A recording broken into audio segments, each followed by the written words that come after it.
Good evening, everyone. Welcome to the August 25th meeting of the Aiken City Council. If you're inclined, please rise for the invocation followed by the pledge. Almighty God, our Heavenly Father, send down upon those who hold office in the city of Aiken the spirit of wisdom, charity, and justice, that with steadfast purpose they may faithfully serve in their offices to promote the well-being of all people. In your name we pray. Amen. Chief, would you lead us in the pledge? Good evening, Council, Mayor. I pledge allegiance to the flag of the United States of America and to the republic for which it stands, one nation, under God, indivisible, with liberty and justice for all. Aiken County.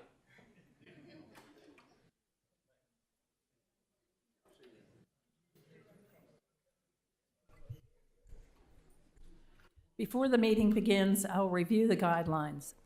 Meetings are public forums in which many opinions are expressed, and the business of the city must be conducted. As such, discipline, honorable, and professional decorum is paramount. Courteous and respectful communication is required. During public meetings, all questions and statements from the public should be directed to the chair. If you wish to speak, raise your hand and I will recognize you. Please approach the podium and state your name and address. In order to allow an opportunity for everyone who wishes to address council, speakers should limit their comments to the subject being discussed, please. Each speaker will be given 5 minutes to address an issue and may only address an issue once unless questions from council are posed to the speaker. During the non-agenda public comment section, each speaker has 3 minutes and can only speak once. We now move to additions and deletions to the agenda. I recognize Councilwoman Kay Brohl for this agenda item. Thank you, Madam Mayor. Good evening, everyone. We're glad you're here this evening. I hope you enjoyed this nice, a little less humid day today in Aiken. I wanted to say that petitions and requests numbers 1 and 2, the approval of the resolution accepting a deed of dedication for water and sanitary sewer lines for the public shopping center on Silver Bluff, and approval of a resolution accepting a deed of dedication for water and sanitary sewer lines related to equipment for Parker Aiken Apartments have been continued. Also, I think there was a new agenda, a revised agenda sent out. I don't know if you all received it or saw it. It was published, and then there were also signs posted on the property. The Toolbeck and Woodward Drive annexation has been pulled from the agenda this evening, so I wanted to let you know that. Thank you, Madam Mayor. Thank you. She made the motion. Is there a second, please? Councilwoman Gregory made the second. All in favor? It's unanimous. Thank you. The minutes were provided to council for review prior to the meeting. Is there a motion for approval of the minutes? I so move. Councilwoman Diggs made the motion, and Councilwoman Price seconded it. Any comments or changes? All those in favor? Thank you. We have 2 presentations tonight. The first is a proclamation recognizing John Wallace for 22 years as a member of the Recreation Commission. Mr. Wallace, would you please come forward? Councilwoman Price is going to read the proclamation into the record. And thank you for your service in advance. Thank you, Madam Mayor. John Wallace. And the reason I'm saying John Wallace is John has been the appointee for 22 years. So I'll read this proclamation to you, John, from our city council and staff. And it reads, whereas John Wallace has served the city of Aiken with distinction as an originally appointed member of the Recreation Commission since August the 11th, 2003. And whereas John Wallace has been a steadfast advocate for the city, parks, recreation, and tourism department, offering invaluable insight, thoughtful counsel, and a commitment to fostering growth, and has been exemplary And whereas through countless meetings, initiatives, and collaboration, John Wallace has served as an advocate for the department, ensuring the voices of the community were heard and that our recreational spaces thrived. And whereas the city of Aiken wishes to express its deepest gratitude, John, for 22 years, your tenure as a recreation commissioner. Now, therefore, be it resolved, the city of Aiken hereby recognizes and commend you, John Wallace, for your outstanding dedication to the betterment of our community's recreation programs and facilities. And this is signed by our mayor and all of city councils. Thank you again, John, for your dedicated and committed service. And John, if you've seen him at the recreation facility on Whiskey Road, he tells everybody about how great the services are for our Parks and Recreation Department. We thank you again for your commitment.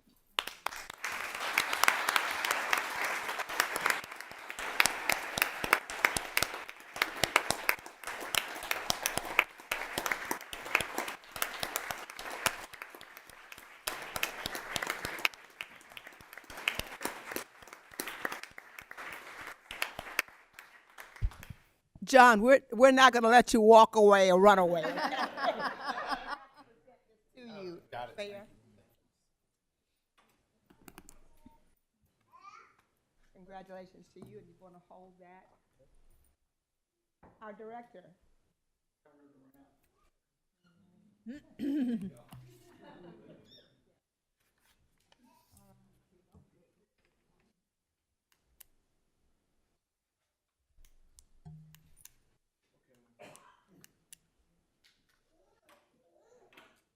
you want to make some comments, John? You okay? Okay, yeah. Yes. Comment. Good evening, Madam Mayor, City Council, my good friend Stuart, who I've been knowing for probably 30-plus years. Councilwoman Leslie, thank you for believing in me and appointing me to this Recreation Commission 20-some years ago. I'm so grateful, I'm so proud to have the opportunity to serve 22-plus years, and to the wonderful staff of the Recreation Department, so supportive in everything that we've done and tried to put together.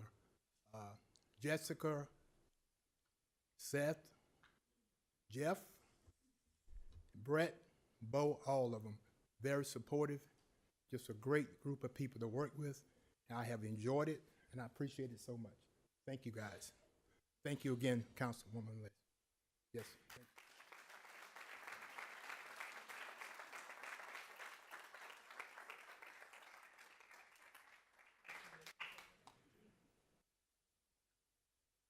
The next item is presentation of the Municipal Association Achievement Award. Desiree Fragoso from the Municipal Association of South Carolina is here to present this award. Mrs. Fragoso, Good welcome to evening, you. Madam Mayor, members of City Council, staff, the community. I'd like to think that they all came for the retirement ceremony and this wonderful presentation. It is my pleasure to be here with you this evening. My name is Desiree Fragoso, and I am your new field service manager with the Municipal Association. I've had the opportunity to meet some of you. I know Councilmember Price and I served on the board of the association at the time. I started with the association earlier this year. I served as the city administrator for the Isle of Palms. I was there for about 10 years. So happy to meet you all in person, and again, here to support and you all as council members and your town thrive. I am here tonight to present to you all the 2025 Achievement Award that the city received this year. We had the privilege of presenting this award to you all at the annual meeting in July in Hilton Head, and I know the mayor was very proud to receive that on behalf of the city. but we wanted to have an opportunity to share that with all of you as well as your community. After Hurricane Helene caused widespread destruction in the city of Aiken, the city faced the costly task of managing large amounts of falling tree debris. To qualify for FEMA cleanup reimbursements, Aiken had to document that debris accurately. As the first city in the region to set up a debris management site, Aiken adopted an efficient and safe approach, a repurposed traffic camera that recorded the volume of debris on each incoming truck. This method reduced costs, optimized staff time, produced accurate and audible records, receiving the praise of FEMA and the Army Corps of Engineers. We have a little video that we want to share with you all, and then we would like to have an opportunity to have a picture with the wonderful trophy that you'll keep for another year. This is the second year, I think, in a row that the city has received an award, which again speaks to your leadership and the excellent staff that you all have. All right? The city of Aiken. After Hurricane Helene cut a path of destruction across the city of Aiken, the city experienced vast amounts of fallen tree debris to be managed, and at a great expense. Since the Federal Emergency Management Agency has stringent documentation requirements for its cleanup reimbursements, Aiken needed to measure the volume of debris collected accurately. I am deeply proud of the city and the way the staff addressed the remarkable damage, once-in-a-lifetime devastation from Hurricane Helene. The city exceeded all my expectations of coming together. I had no doubt in my mind that it would happen, but it was beyond any of my expectations, showing the character and resilience of our wonderful city. At its debris management site, which was the first to be established with the larger hurricane-struck region, the city looked for a more efficient and safer way to calculate debris. Rather than the traditional and time-consuming method of a worker photographing truckloads from an elevated lift, city staff used a repurposed traffic camera to record debris volume on every incoming truck, an efficient process that greatly streamlines documentation for the reimbursement process. Twice-weekly drone photography confirmed the measurements, an effort that involved collaboration among the public services, information and technology, and engineering and utilities departments. The project was funded through Aiken's general fund. Very shortly after the hurricane, we were meeting, whether it was through Teams or in the building together, and often, several times a day those first few weeks, and just kind of talking through everything that each department had going on. Thankfully, all of our leadership tends to get together on a regular basis and throw around ideas and what's going on with them, and we're like a big family, so they all help each other out. And when this first happened, of course, they were meeting a whole lot more than normal and able to, explain the difficulties of getting this site up and going. And then everybody just kind of pitches in and says, hey, here's an idea for this, or we can help with that, or I've got this you can use. So it just kind of worked out that way. By October 4th, our debris site was up and running. We were the first ones to have one going, but that's all because we've done it, we know what we needed, and thankfully Robert came through with this genius idea on this camera because it was a game changer. Aiken already had the camera system, as well as the drone used to calculate the total cubic yards of debris at the site, which showed that the initial measurements were correct to an error range of less than 1%. The effort minimized expenses, improved the effective use of staff time, and created easily auditable records lacking in human error, and it received positive feedback from FEMA and the U.S. Army Corps of Engineers.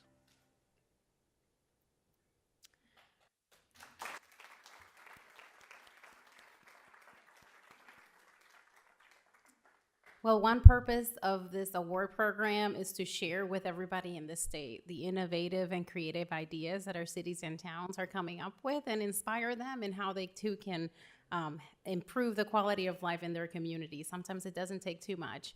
And that's exactly what happened at the annual meeting when everybody from the state that attended was able to see this and celebrate your success. So it is my pleasure to present to you all the 2025 Municipal Achievement Award for your Public Works Debris Site.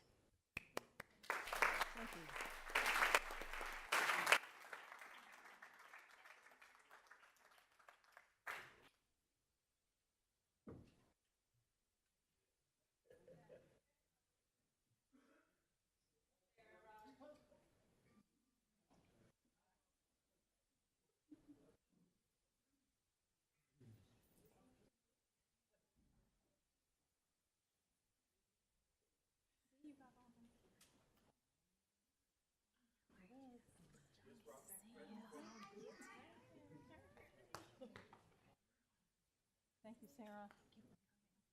Robert, you stand, if you don't mind standing next to the mayor. Okay? Oh, it's okay. This was your brain idea. There you go. No doubt. Everybody, one, oh. One, two, three, one more.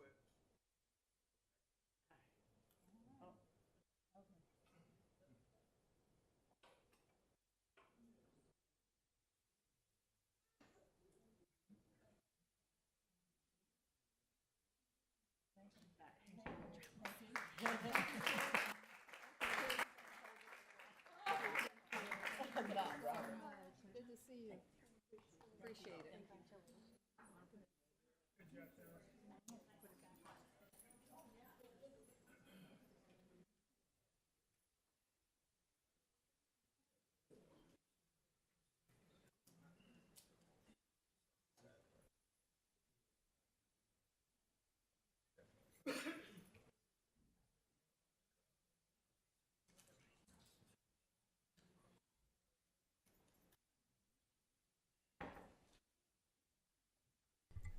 Before we have our public comments, the city manager, Stuart Bevo, would like to make a few remarks.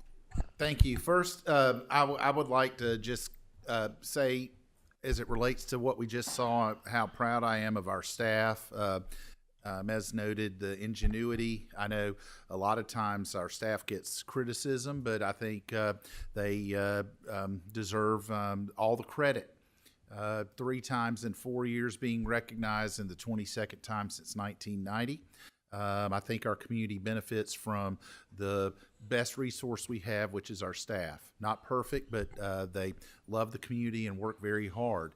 That being said, I want to take a moment and address the most recent water discoloration that some customers experienced.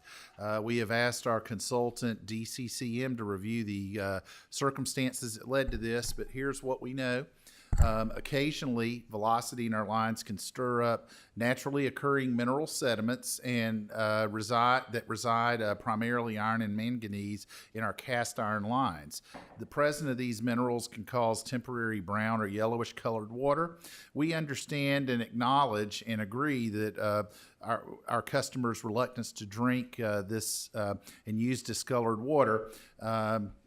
We feel we understand and respect that and feel the same way. The water does remain safe to use, does not pose a risk to public health as it meets necessary safety requirements. Our utility does meet all state and federal water quality standards. Last week, I discussed the recent events with a third-party expert to get an opinion on our protocols and methods to mitigate the discoloration. These included adjusting our water tank set points and shifting water tank refill time, strategic hydrant flushing, and ongoing system monitoring. And the feedback was that our response was in line with accepted industry standards. All that said, I want to express to the public and to council that I recognize this has been a tremendous inconvenience for our water customers, and it's not something that the staff and I take lightly. We continue to modify and refine our procedures and seek input from recognized experts and other water utilities to improve our process and respond in the most timely manner possible. I want to thank our customers for reporting their issues to us because it is invaluable and it helps our staff understand the scope of the issue. And by identifying locations, it also helps us strategize and respond and make necessary adjustments. So thank you for the moment of time on the floor, Madam Mayor. I appreciate it so much on behalf of staff, and thank you to the residents of our water system and those that are here in the room and those observing online, both live and recorded. Thank you. Thank you. And it's clear, and I'm drinking it, so we will see.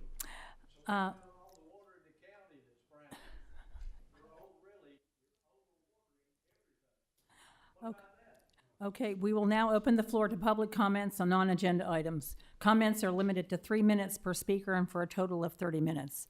I have ask Mr. Janos if he is requested to speak tonight, and I gave him the first 3 minutes. And I will get to everyone else. Thank you. Thank you. Good evening, council members. My name is Bobby Gianos.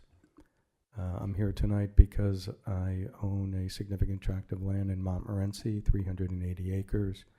It used to be known as the Shakes property. I'm here tonight with a lot of other residents, and maybe by a show of hands, who is here for the Toolbeck Commons?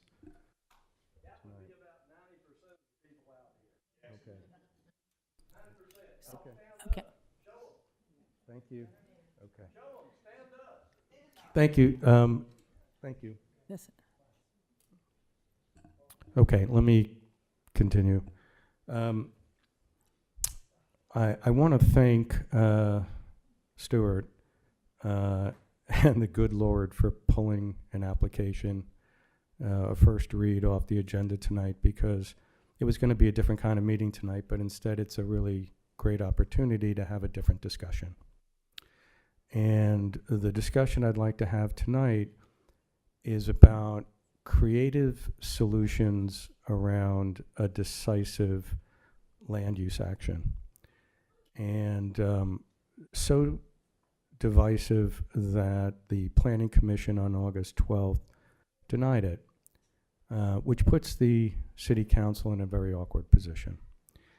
And I think that upon more reflection, there might be solutions that could be thought of in the next 2 weeks prior to that ordinance reappearing that might be a win-win for all parties involved: the city, the developer, and the concerned residents. So I would like to leave that thought with the City Council this evening to deliberate amongst yourselves about another solution. And I would like to ask everyone here who is for the Toolbeck Commons commentary period that we respect the City Council and we exit to the parking lot for further conversation and let them deliberate it.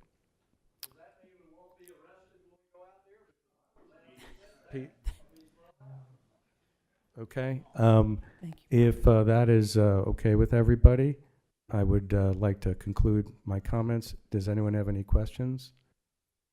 Okay, then I would like to ask all the people present who are going to speak that we leave it at that tonight. Thank you. Thank you so much. And Bobby, thank you for your comments. Thank You're you. very Thank welcome. you. I appreciate your time. Thank you.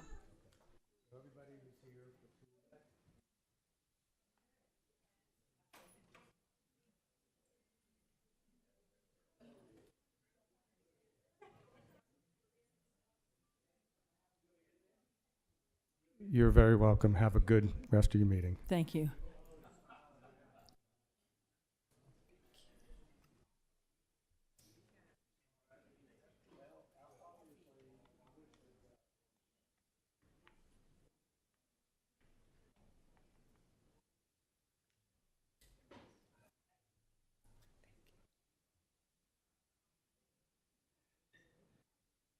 Well, obviously, there are a lot of people that Sir, are told to sit down and they won't be arrested or thrown out by would the you city state police. your name and address, please? My name is Pete Widener. I've been a resident of Montmorency for about 71 years. My family have been there since the aggression from the northern states. That means we have ownership in Montmorency. The people that own the property in Montmorency do not want to see it annexed by the city for whatever they deem necessary. It's an annex. It's not eminent domain. It's not that the city owns it. It's simply a fact that you think you can take property from people who don't want to sell it. It's a cotton field.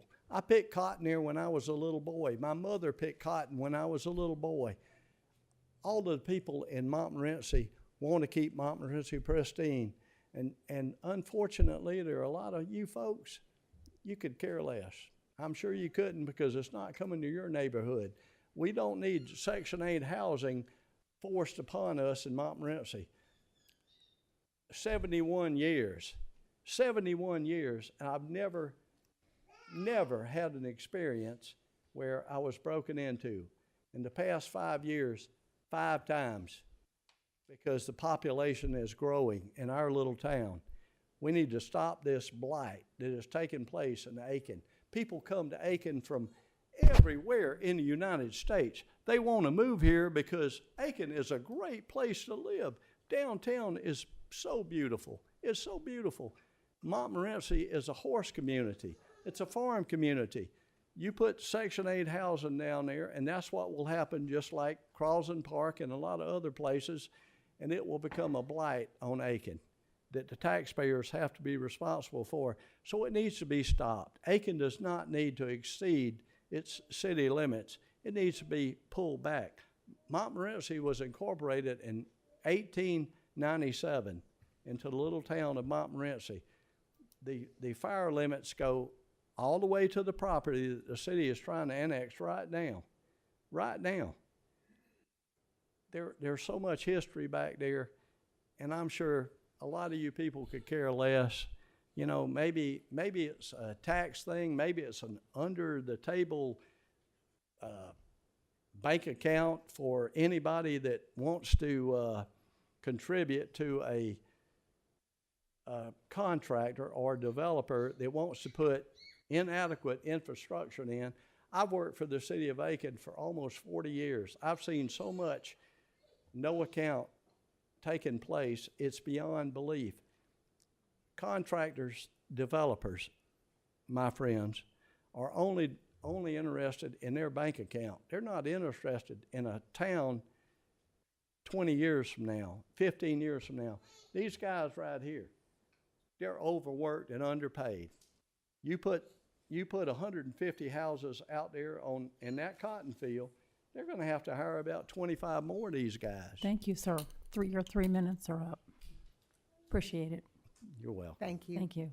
Thank you, people. Thank you. I love you all. Let me tell you, I love Aiken. Thank you. I love it. Thank To you. get downtown Aiken was a big deal when I was a little boy. I'm an old man. It's still a big deal. I have to call on. Montmorency is I'm gonna home. call on somebody next. Thank you. Mr. Du. Come up, please. Please. Thank you. Good evening, sir. Good evening. Dick DeWar, 1006 Bell Reeve Drive. I want to talk about water, specifically water leaks. I wished I could have attended the work session because I know you talked about how much money you're going to spend on water. The second last page in your packet is the report from utilities, and it highlights some very important numbers that I think you should be aware of. In the last year, ending July 31st, there was 135 leaks in a month, and year-to-date, 1,290. I remember in the past when we were worried about when we had 53 leaks, and Reggie Ebner and I pushed staff as hard as we could to get another leak team so that we could respond quicker. I want to tell you about 2 leaks that occurred on Bell Reeve Drive, down the end of the street from where I live. Both were major leaks, what I call major leaks, where you could see the water freely flowing into the sewer, which means that's water that we're not going to be able to sell to a resident. In the first leak, it took 7 days, and it was delayed repair because they needed the part. The second leak occurred a week ago Sunday, and it was just repaired on Tuesday. And again, this was a leak right in the middle of the road. You could see the crack right coming down the road, and you could see the water flowing through it. In the last year, there were 41 mainline breaks. I think that it is very appropriate for the city to be analyzing where these leaks are and structure a program to start replacing the pipes. I know Crosland Park is an old neighborhood, so isn't the Winter Colony, so isn't Aiken Estates, and I guess if you judge by the leaks in my neighborhood, maybe so are parts of Hounds Lake. So it's not any one area, but I think you need to focus on where the major leaks are. And if they're in Crosland Park, go there. If they're in Aiken Estates, go there. But I would really think you need to focus on those water leaks because, and in terms of what Stuart was just talking about, last month 400 complaints for the colored water, and not everybody called. And this month only 10 have called because it sort of resurfaced in Aiken Estates. So if you can, in a subsequent session, get together and try to structure a plan, you're getting ready for the budget session for next year, it would be very appropriate to deal with this problem far more effectively than we have. Thank you very much. Any questions or comments? Yeah, the discolored water complaints are through July 31st, so I know for August it'll be a lot higher based on what we saw within the last week. So, so yes, that's going to go up quite a bit for sure. Yeah. Well, at least you have a game plan to work on it, which is good. That's what people expect. Okay, thank you very much. Thank you. Thank you so much. Yes. Yes, ma'am. Yes, please.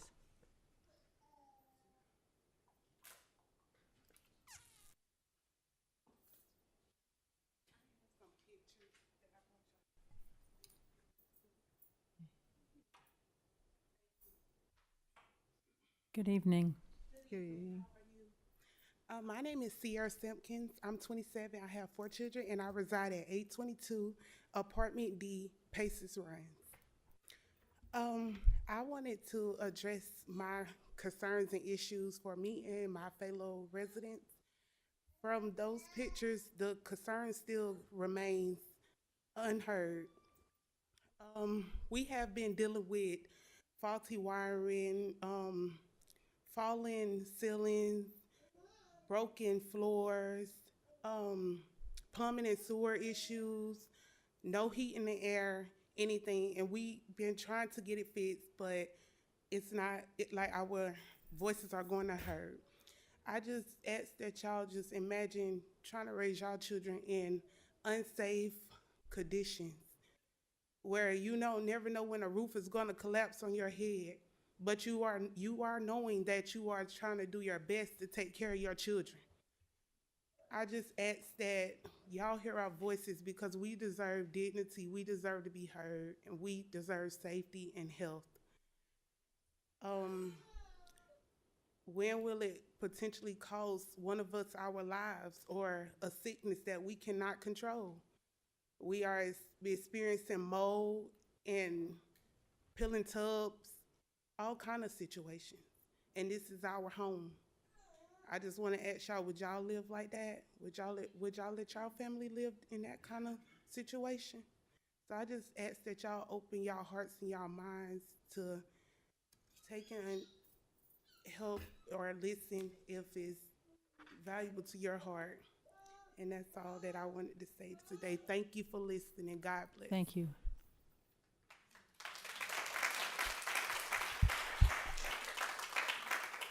Yes, ma'am. Yes. Oh. Yes, Donna.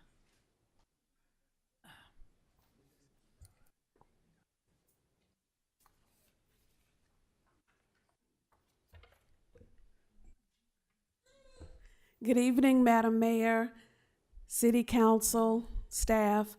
My name is Donna Moore Wesby. I'm CEO and co-founder of nonprofit organization Umoja Village. We do have my husband here tonight, who's a co-founder, in addition to three or four of our board members. I'd like for you all to, everybody in this room, to think about your home where you currently live. You love your home, you've invested in your home, maybe you've made improvements over the years. You love your home. Maybe some of you have hosted parties and gatherings at your home. You take pride in where you live. You don't have to go home and worry about whether or not there are conditions in your home that could pose a life-threatening illness for you or your children or grandchildren. And then I want you to listen to Miss Sierra. On July 24th of this year, I received a call that broke my heart that also connected a call from another client just 2 days later. And that's when we got involved with the residents of Paces Run. We have pictures, we have videos, they have logs of actual plumbing issues that resulted in raw sewage puddles in one of the apartments that then dripped into another apartment, where the property manager then asked those residents to help clean it up themselves, a problem they did not cause. There are leaking roofs that have been in that state of disrepair, not a week, not 2 weeks, but years. I held a meeting with these residents on this past Saturday, and 2 of your city council women attended, Councilwoman Leslie Price, Councilwoman Gail Diggs. 5 of the 10 individuals who represented families there had major health illnesses, including stage 2 breast cancer, bronchitis, E. coli infections, asthma, and the like.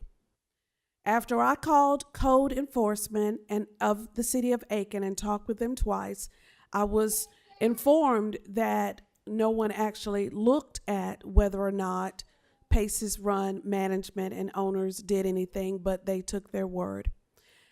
We have logs, we have photos, we have videos. These individuals deserve attention, and we ask that you do.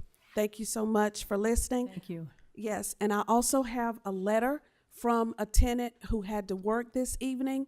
So if there's time, I'd like to read it, but we'll wait for others. Thank you. Thank you so much. Yes.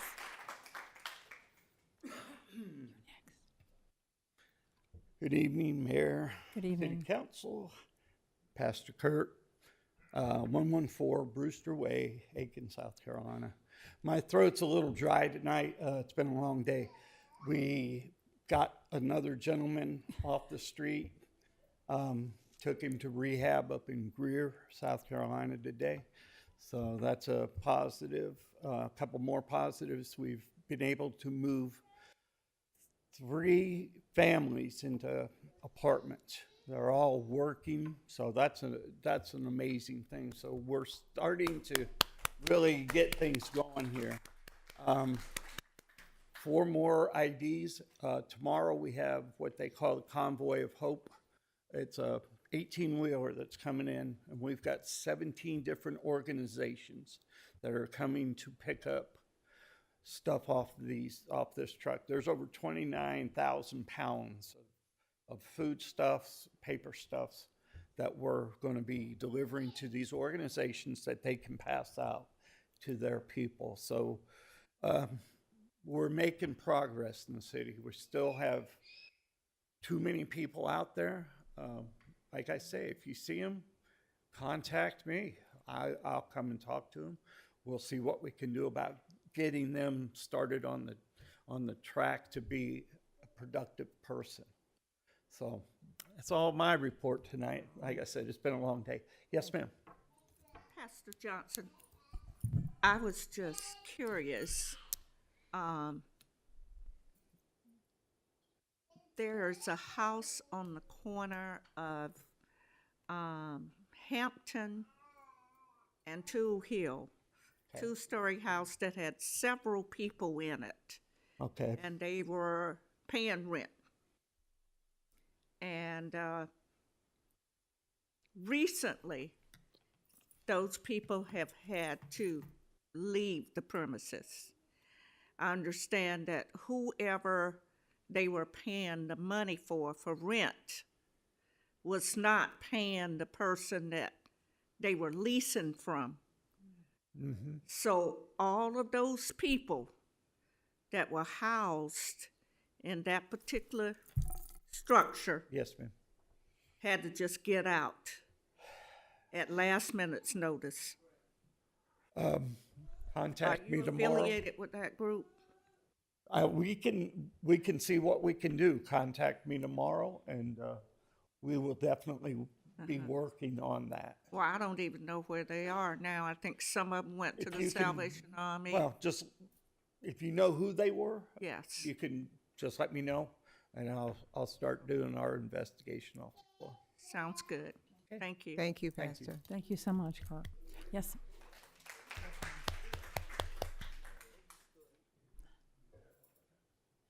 Good evening. Good evening, Madam Mayor and the council. My name is Barbara Williams, and I'm president of the Sugar Hill Neighborhood Association, and I also live on Camellia Street, which is on the north side of Aiken as well. First, I just want to thank the city for what it has been doing to clear up the water, number one, because we've gotten quite a few complaints about it. But for clarification, Mr. Manager, I want to find out, you had said something about the cast iron pipes, and when you stir up the water, the sediment from that stirring up can cause sometimes discoloration. So possibly, because the cast iron pipes, I'm not sure what the planning is, may not be replaced. Mhm. Is the anticipation that the stirring up is going to just be a ongoing, forever kind of process, or what is the expectation that I Well, can share with the community? Thank you. That's a good, fair question. Yes, the cast iron pipes, we did a first phase of unidirectional flushing. Also, where that is sort of the first step to address the older parts of the city system, where we continue to have these issues with discolored water long term, the pipe replacement into some other material that would not create that or cause that sediment. It is naturally occurring in iron. Obviously, cast iron pipes have a very long lifespan, but that is a downside of it. So, switching to a different material is, if this discoloration after the flushing is done, would be the next step. And so, no, it's not a permanent situation, but I know it's something that the council and has directed the staff to work on, and I think that's I know that's the direction we're going to be moving in. Okay. All right. Thank you so much. Thank you. And thank you for the planning for the future. Thank you. Appreciate it. Thank you. Thank you for your kind remarks.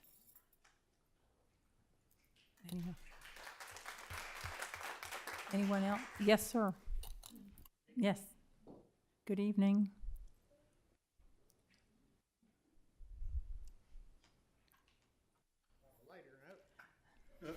Parking garage? No. Hi, council, mayor. I'm Sam Erb from Dibble Road here in Aiken. And on behalf of my niece, Katie Norano, and my brother-in-law, David Sachs, they represent Caradasa LLC and Suda Development. They want you to join, you and the public, to join them as they develop a master plan for the block of Aiken just north of the farmers market. A team of architects from MK Design Group in Beaufort, South Carolina will be in town September 15th through the 17th to develop designs for the block and explore ways it can be built out using a variety of different building types and a mixture of uses. This is the same group who is working on the Marketside Village, just south of Richland Avenue, next to the farmers market. So this is a great opportunity to have a cohesive redevelopment vision for this area. There are 2 opportunities for participation during the design charrette. Wednesday, September 16th from 3 to 5, there'll be an open studio. Come see what's being designed, ask questions, and provide your input. Thursday, September 17th from 3 to 4, there will be a final presentation of the work developed during the week. Y'all are welcome to come ask questions and share your input. The charrette will be held on the 2nd floor of the Mill on Park. So we would love you to join, and I have I know Katie has been emailing staff and stuff, the invitation, so I will speak tonight about this and probably the next city council, just so public can hear it, so. Thank y'all. Thank you so much. Thank you, Sam. We I will all spoke be with there. Katie last week.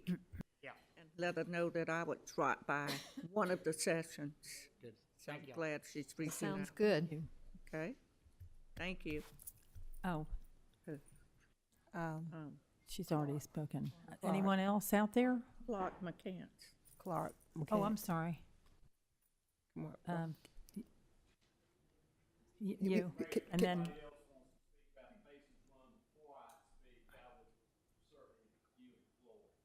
Do we have a mic to give to Clark? Okay. Yeah. She already spoke. Was she?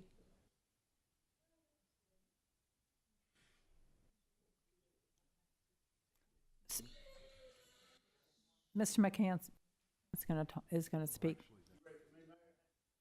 Oh, You're okay there.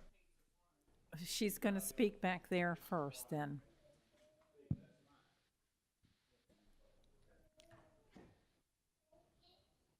Yes, ma'am. You wanted to come up? Thank you.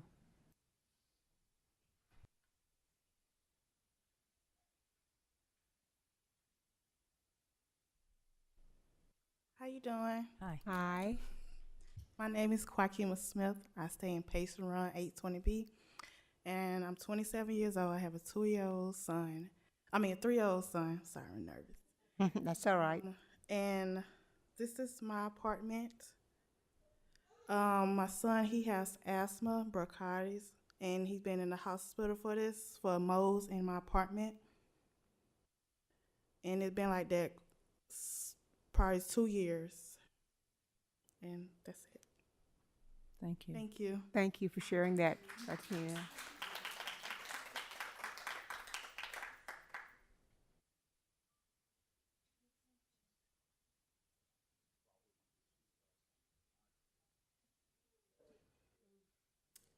Hello, how are y'all today? Hello. I don't stay in Pacers Run, but I have a brother that stays out there. He's been out there over 20 years. He's been in and out the hospital here lately, which he had a seizure on yesterday and went into the hospital in my car.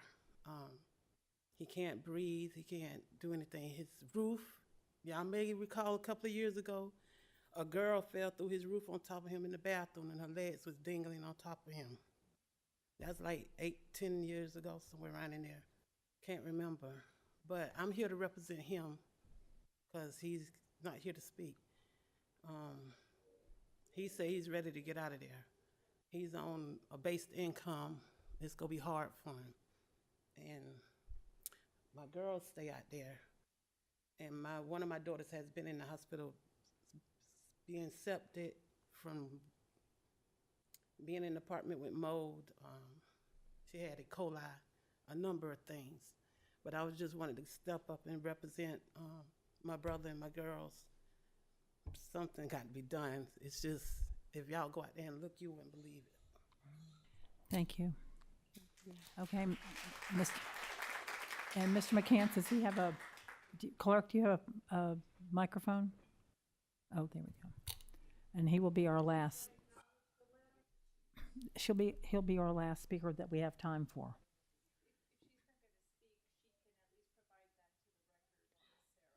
That's right. She's already spoken one time. Yeah. Oh, I see. Yes.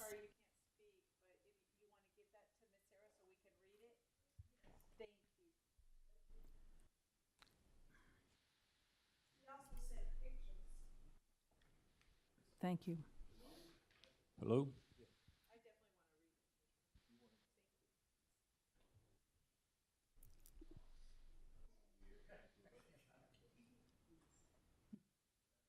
Using city resources here. Thank you, Gary. I appreciate it. Good evening, Mayor, members of council. My name is Clark McCants. I practice law in Aiken. My office is located on Newberry Street. I'm here tonight as representative of my client, that is the owners of the Paces Run Apartments, which we're all familiar with.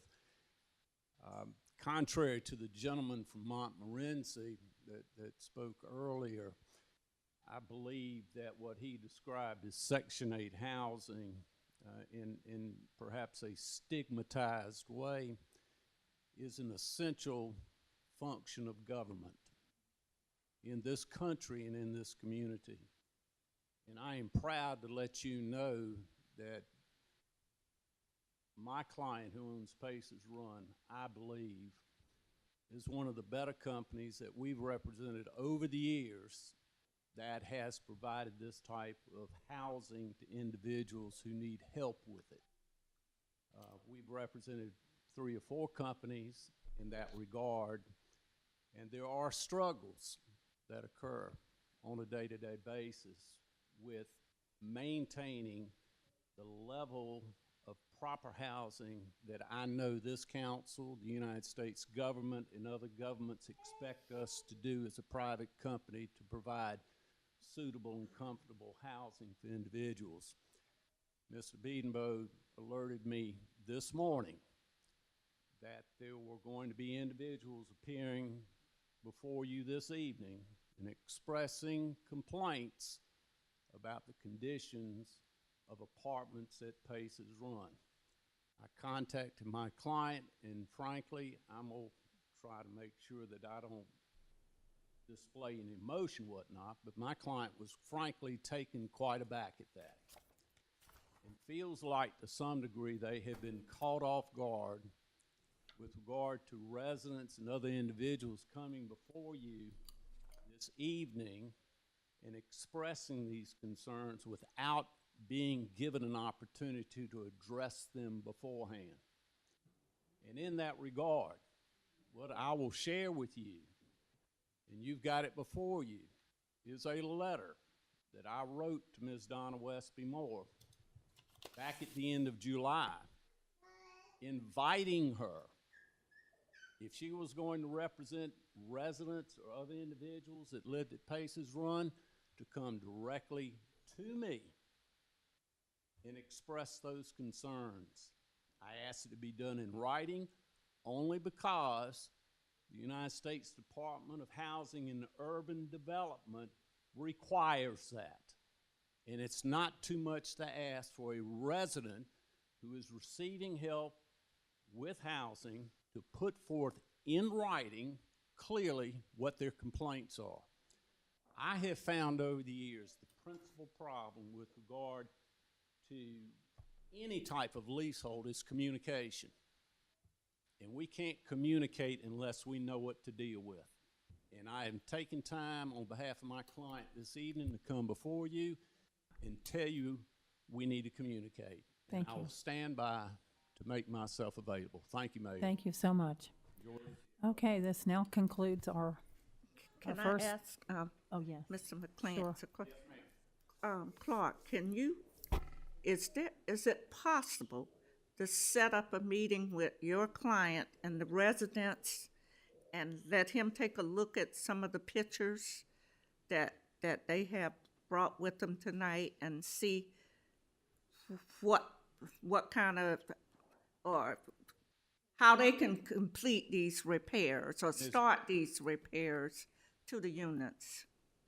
So, Ms. Diggs, I'm pleased to do that. However, please understand, according to the guidelines, Yes. and these aren't guidelines that I have promulgated or my client has promulgated. When you come to my office, I'll show you what we call the HUD book. And it has guidelines for us to follow to address these issues. Okay. And I'll give you an example. I need to know who the tenant is, where they live, what their lease contract provides. Because frankly, I'm going to tell you, we have found with experience there are often people living in these apartments who have no right to be there, and they're the ones causing the damage. Okay. And if people abide by the rules that we all have to abide by to receive help with this housing, I'll guarantee you we would resolve most of the issues, if not all of them. Okay. But I've always got an open ear. You Yes. know that. Right. And I'm happy to talk with them. And they're going to have to give me a little bit of time to get back on my feet. Oh, Right. But bear with me. Right. And I understand all that. And Paces Run is in my district. And yes, there's a lot of work that need to be done at Paces Run. If you could get HUD, your client, and the residents that do supposed to be there together and see what they can do to because these conditions are deplorable. So if you can get that together, because people need to get together and talk about it, and they need to see what they're going through, okay? I'll make a deal with you, All right. Councilwoman. I'll take it. I can actually get myself wheeled to my office. And Okay.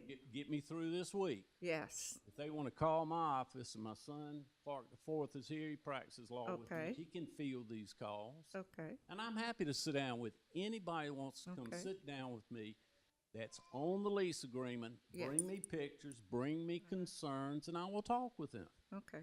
So you prefer they come through you? I think that's necessary because Okay. I do not want any blurred lines of communication here. Okay.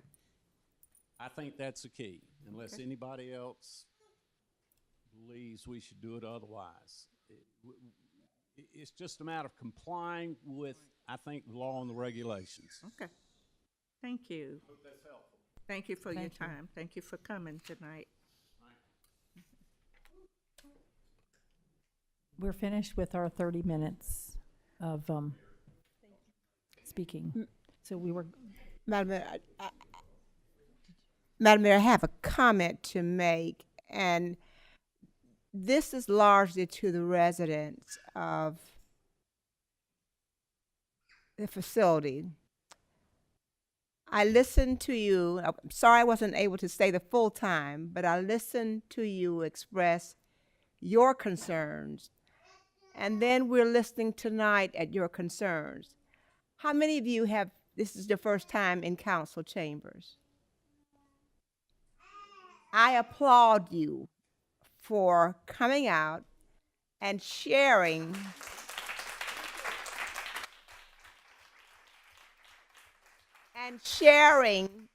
your thoughts and your concern. I've said it over and over that if we don't know, we can't fix it. So it's important for us to know what is going on. And I go with the scripture that talks, Emoji Village, the team, you can give a person a fish and he'll eat it, he or she will eat it for what? One day.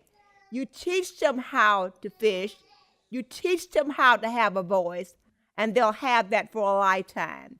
So I thank you for coming out with your voice, and I understand you're putting together a neighborhood association, is that right? You can work amongst yourselves and talk about some problems as well. So I really, really applaud you. Sometimes it's not easy to come to council and say, I got to speak before those folks, and I don't know how they're going to accept me, but believe me, you have a voice in this town, and use that voice. Thank you so much for being here. yes, sure, of course. Price. I encourage you guys to please grab your leases and go see this gentleman, because I know through HUD that, especially through Section 8, there's a statute where inspections are done before move-in and times thereafter. And so please grab your leases, get your documentation, go see this gentleman, because he is very open-minded and he will hear you out, and he's doing his job, he's representing his client, and he will listen to you. There are statutes, look into the statutes, and as of late, there are new statutes and updated statutes that specifically adhere to health and safety standards. Okay, so I'm hearing a lot of health and safety issues. So get with Miss Donna, get your information, go speak to him, look up those statutes. That's going to be your guideline, okay? Thank you. We're done. We've got to move on to the next. But there is another public speaking period after the new business and old business. They've done everything that was said. Okay. Emails to this company that I sent. Everything that was said has been done. Oh. Okay, we're now going to move on to. Thank you, Clark. Yeah. We're moving on now to approval of the consent agenda. Mr. Beedenbow, will you please read the titles of the ordinances into the record? Thank you. We did not receive any requests, either online or in person, to remove any items off the consent agenda for tonight's August 25th, 2025 meeting for second reading. The consent agenda items are titled, first, an ordinance to annex property located at 117 Linwood Drive and to zone the same residential single-family RS-15. An ordinance to annex property located at 2018 Pine Log Road and to zone the same residential single-family RS-15. An ordinance to annex property located at Boardman Road Southeast and to zone the same residential single-family RS-15. An ordinance to annex certain property located at 1450 Richland Avenue East and to zone the same general business. And an ordinance to annex property located on Oak Grove Road and to zone the same general business GB. Thank you. Is there a motion, please? Madam Mayor, I so move that we accept these. Councilwoman Broll made the motion, and a second from Councilman Woltz. Since the consent agenda does not have comment, we will go straight to a vote for a historic vote. All those in favor? It's unanimous. Thank you. Well, that was fast. Yes. Yes. I want to thank Councilwoman Broll for bringing this fabulous suggestion to council. I had a bunch of questions about it initially, but I know that a lot of the questions were addressed by Councilwoman Broll and city staff.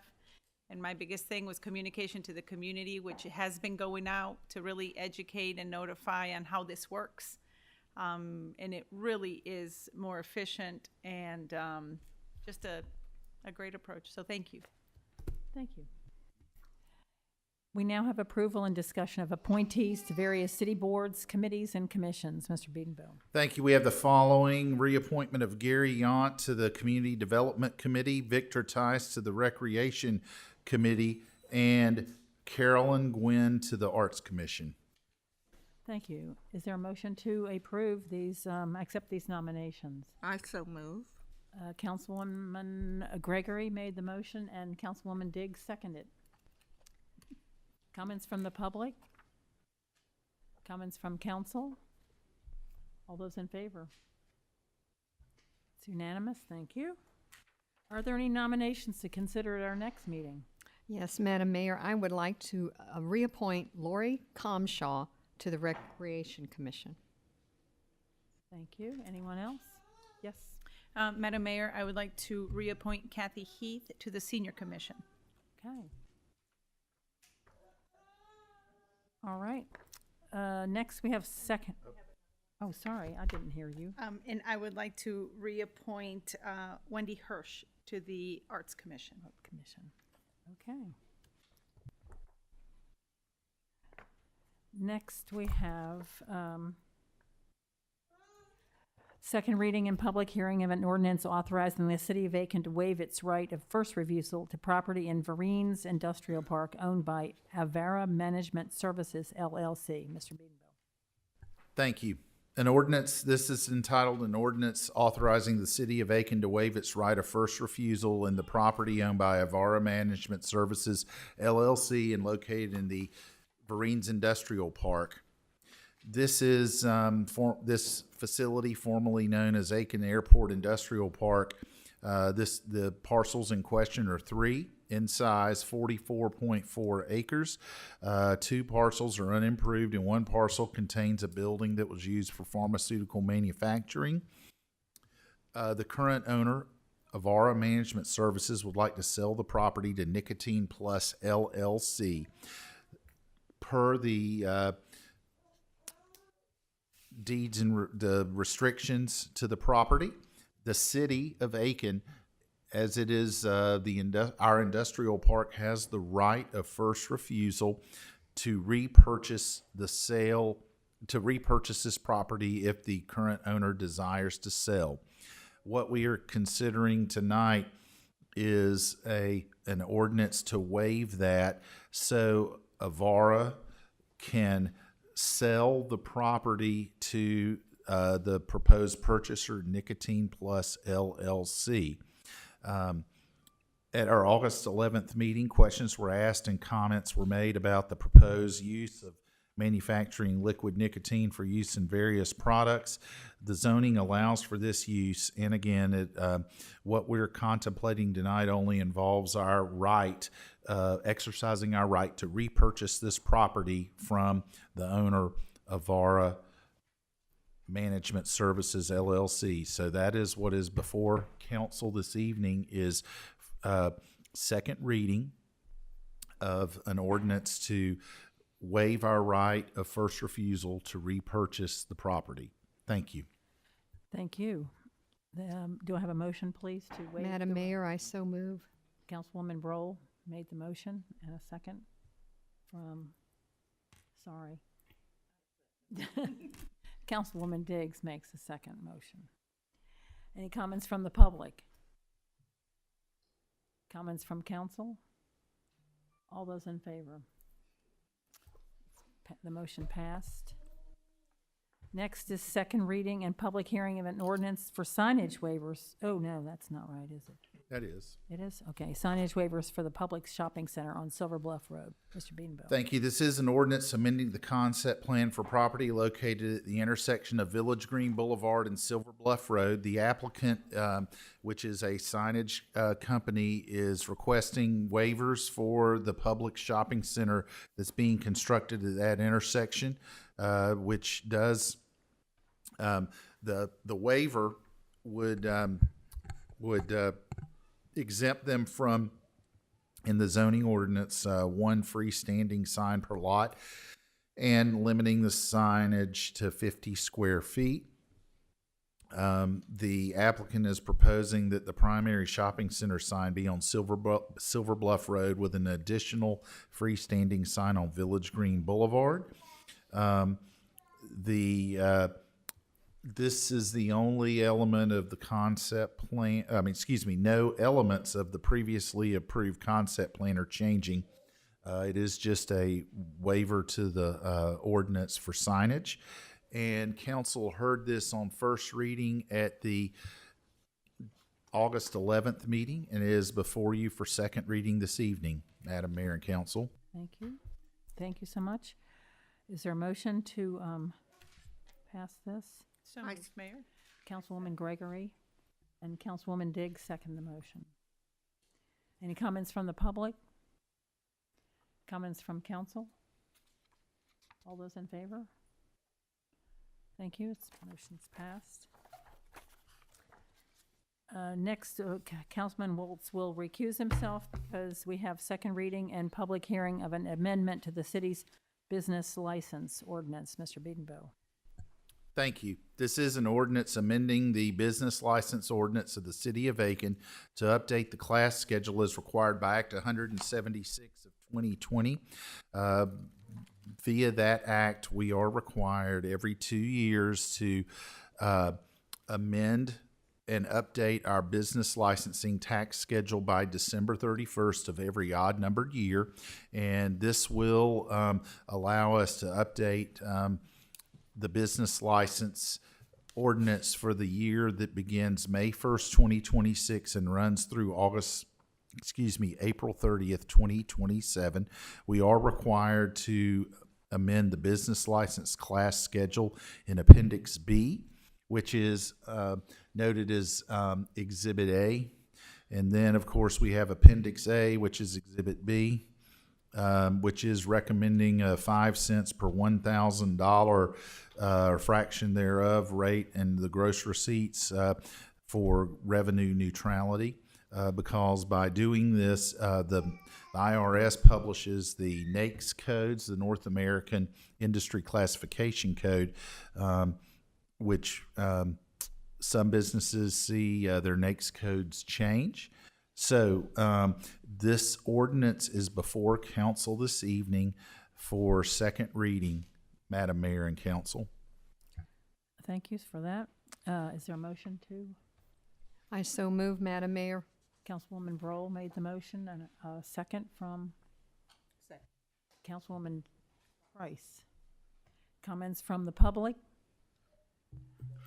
Comments from council? All those in favor? It is unanimous. Thank you again. Finally, under old business, we have second reading and public hearing of an ordinance to enter into an intergovernmental agreement with Aiken County regarding the Powder House Connector Project. Mr. Beedenbow. Thank you. This is an ordinance authorizing the city of Aiken to enter into an intergovernmental agreement with Aiken County for the purpose of performing limited planning functions with respect to the Powder House Connector Project in certain portions of unincorporated Aiken County.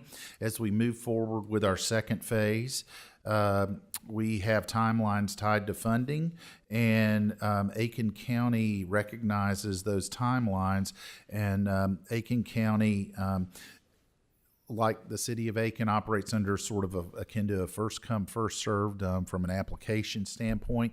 In talking with county staff, it was suggested that we be granted, as state law allows, a devolving of these planning functions only for the 120-foot strip of proposed right-of-way within the road footprint of the second phase. This would include zoning and planning functions that would normally be undertaken by county staff. It would be delegated to our city planning staff. County council passed an ordinance to allow for this. And we would recommend that council strongly consider approving this intergovernmental agreement. Should the second phase not take place, those planning functions for the 120-foot right-of-way throughout the second phase would be transferred back to the county. Again, the planning functions would only apply if the second phase of the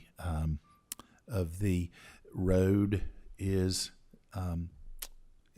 embarked on. And this is before you for second reading this evening. Thank you. Is there a motion to accept this? Madam Mayor, I move that we accept this intergovernmental agreement with the county. Councilwoman Broll made the motion, and a second from Councilwoman Price. Comments from the public? Yes, sir. Yes, please. And give us your name and address, please. I'm Kenneth Newing, 114 Chloe Lane, Aiken, South Carolina. I understand Aiken needs roads right now and infrastructure. Currently, it has failed. Infrastructure in Aiken is failing. With all the mass people coming in, having people here is great. Aiken's expanding. But the infrastructure that is currently here is failing. How many houses are going to be on that extension road? That I do not know. It depends on how many houses that are going to be on there, how much more traffic and phase, congestion is going to be in Aiken, especially on Whiskey Road. Right now, there are, I don't believe in the second phase there are any houses planned. There was an application for, I think, around 300 houses, but that application has been pulled, and the developer is not going to pursue that. So right now, I don't have. There are zero. The answer to your question is right now there is zero. As of right now, thank you, sir. But when will that change? Someone's going to come and develop that. I have no idea. You're asking a question beyond. May I answer your question, please? Yes, sir. right now, we do not know the answer to that because no one has brought forth an application. Once an application is brought forward, there will be time at a planning commission meeting and certainly multiple readings of city council to consider that. But the answer to your question is 0. Okay, thanks. Thank you. And Madam Mayor, if I may, Mr. Biedenbaugh, this is just though for the right-of-way. There's not going to be any sort of housing. Yes, his questions aren't relevant to the matter at hand. This is only to the 120-foot right-of-way that the city have planning authority in order to meet federal timelines. His questions are legitimate to the overall, but just concerns of the area. But for this particular matter, they are not germane to the planning functions within the 120-foot right-of-way footprint. Thank you. Correct. Any other comments from the public? Comments from council? All those in favor?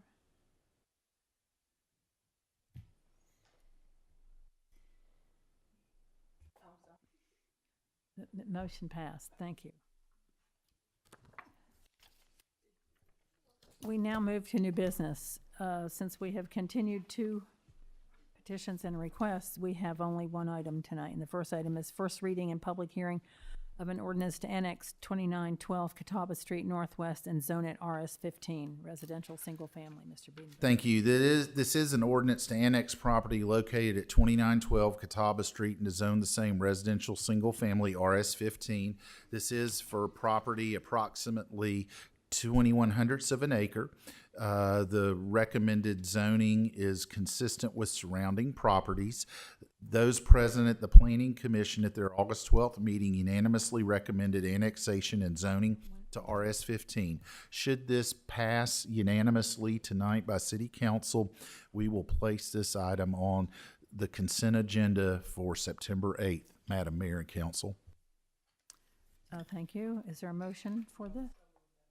Councilwoman Price made the motion and a second from Councilwoman Broll. I'll second. Comments from the public? Yes, sir. Good evening. Good evening. I'm Don Moniak. I live north of Aiken off Highway 19. I had a question about this. I'm writing about annexation in general. If you look at Catawba Street here, there's 11 properties or so that are still in the county, and there's 6 that are in the city. And there would be 7 that are in the city and 10 or 11 in the county. That's just one street. Doesn't that create kind of a problem in and of itself? This is not a donut hole here. This area extends all the way to Gregg Avenue, and it's all county. The city's policy for annexation of individual lots was, to my knowledge, the intent was to try to fill in donut holes, not create donut holes out in the county or patchworks out in the county. If you look at this, where does it end is the question. And what will it look like in 15, 20 years? Will it be a patchwork of lots, part county, part city, or will it somehow be all city? And that's my question, is what do you anticipate this area looking like in 5 years, 10 years, 20 years? The current policy that was passed in 2016. I remember the discussion very well. I know Councilman DeWar can fill you in because he was the champion of that resolution to allow for this to take place. And it depends on when an owner occupied, or excuse me, when the property is sold or transferred, other than to the surviving spouse. If they choose to take city water, they need to annex in order to get city water. What you're asking a question that we don't have any means of answering, because some people may, using your time horizon of 15 plus years, I can't tell you when those residents will transfer the property.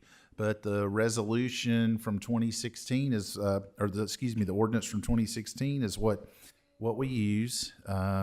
And you're asking a question there is no answer to, because we can't Force anyone. we can't foresee or what the future is. Okay. But I will add that it does appear that the potential to create a patchwork of city, county, city, county, city, county that'll create jurisdictional issues does exist. Thank you. Thank you. I want to respond to Mr. Moniak, if you don't mind.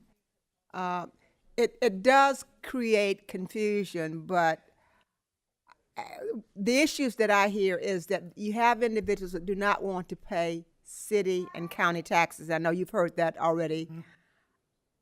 That being said, we cannot, if someone says, I want to come and enter into the city, we can't say, no, you cannot enter into the city.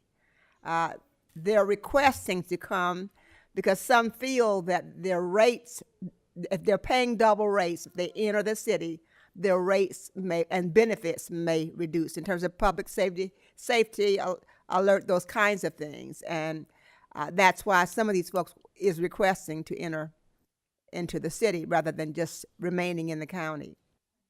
Okay. So, okay. Yeah, the water bill is cut in half, and they do have city garbage recycling and yard waste pickup, which matters to some folks. Mm-hmm. So again, some costs go up. I mean, certainly if you own a motor vehicle, you're going to pay city taxes on it, which will be higher than zero on a motor vehicle. If you, the house will incur city taxes, but in terms of ability to respond, the ambulance service is not going to impact that. It's not going to impact fire. Policing, the 911 system is a lot more advanced than it was years ago. I think it's a GIS-based 911 system that we transferred to. Nothing made by human hands or infallible, but it is very good. So I think some of what you're sharing as a concern is not perhaps as much of a concern as it would have been years ago.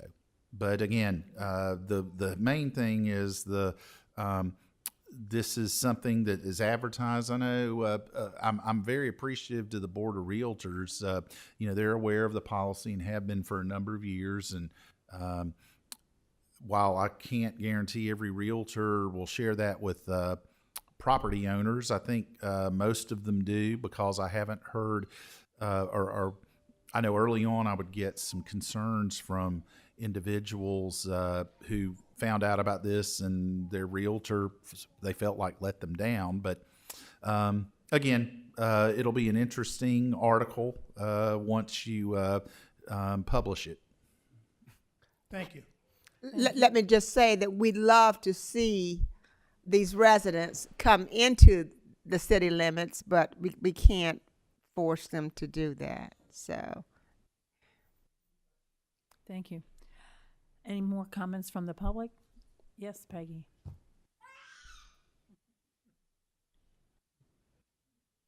How are you this evening? Mm-hmm. Good evening.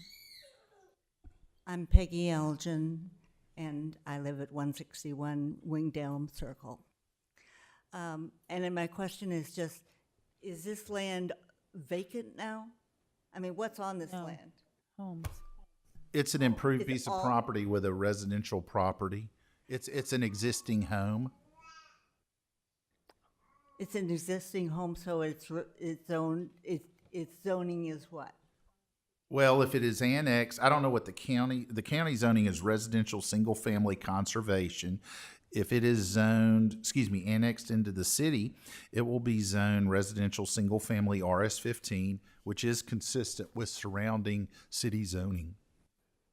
Okay, and what I'm getting at is all these new plots that are coming in, are they under a master plan of some kind? either the county or the city? It's the comprehensive plan. The comprehensive plan looks wider than the city limits, and it does have again, if it's unimproved, typically you look at the use, and if it fits in with the comprehensive plan, that is always included. But this area is traditionally residential, single family. Now, whether it's owner occupied or rental, different issue. But It's not agricultural or open? No. no, ma'am. This is off of Richland Avenue near Kalmia Plaza. All right. Thank you. Thank you. Any other comments from the public? Comments from council? All those in favor? Motion's passed. Thank you. We will now review our request to approve allocation of capital project sales tax for funds. Mr. Beedenbow. Thank you. The voters approved a ballot with $50,911,319. The expectation was collections would take place from May 1st, 2019 to April 30th, 2026. Through July of this year, collections have exceeded that amount with a total revenue of $52,116,337.12. We are recommending an allocation adjustment for water system and water infrastructure, $8.5 million. Sewer system infrastructure upgrades, $8.5 million. Stormwater infrastructure increased to $7,205,018, and Whiskey Corridor improvement, $14 million. Once these projects are completed, any remaining funds be allocated to water, sewer, and storm infrastructure accounts of CPST, and any additional interest earned support the Powder House project through completion, and then the balance can go towards that. We heard a presentation talked about some of the aspirations, especially as it relates to the water system. We also have a case where we have matches from other monies that are required from local funds, and this will enable us to do that.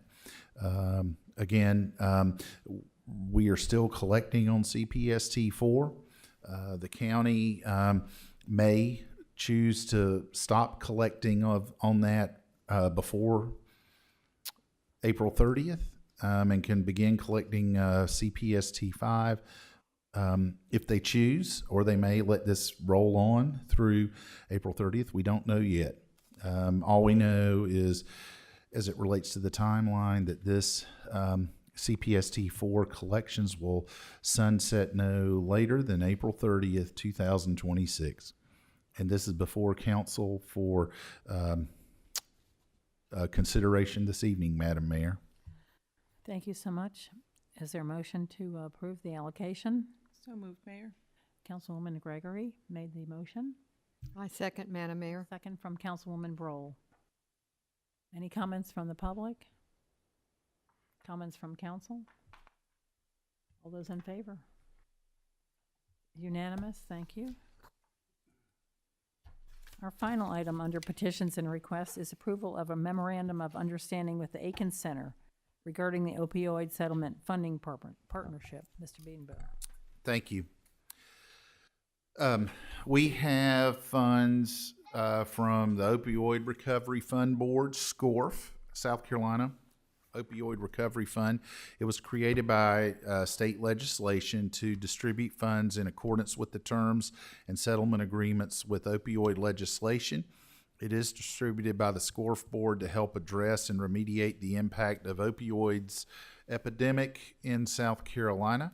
And we are a participant in the settlement and can receive funds as allocated through the Guaranteed Political Subdivision Subfund. Council's approved the use of these funds to partner with the Aiken Center and other organizations to create our SCORF I don't know what's going on. I didn't know my voice could do that. My apologies. The city of Aiken is a participant in the settlement and can receive funds. We are partnering with the Aiken Center and other organizations. We have to create the SCORF Community Action Plan and fund 2 positions in Department of Public Safety to address opioid misuse and disorders. In order to execute and achieve these goals, we would like to formalize our partnership with the City of Aiken and the Aiken Center.